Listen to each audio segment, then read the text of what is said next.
วัสดีจ้าสวัสดีท่านผู้ชมทุกท่านในผลการออกรางวัลหวยลาวสามัคคีประจำวันที่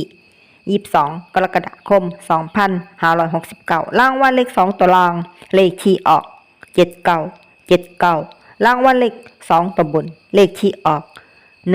13รางวัลเลข3ตัวบนเลขที่ออก913รางวัลเลข5ตัวเลขที่ออก57913นี่ก็เป็นผลออกรางวัลหวยลาวสามัคคีประจำวันที่22กรกฎาคม2569ขอให้โชคดีมีชัยถูกหวยลาวสามัคคี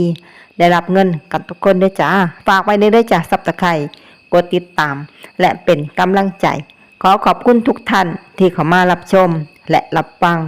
แล้วมาพบกันใหม่ในผลหวยลาวสามัคคีใหม่ในวันพรุ่งนี้สำหรับมื้อนี้ขอบคุณและสวัสดีจ้า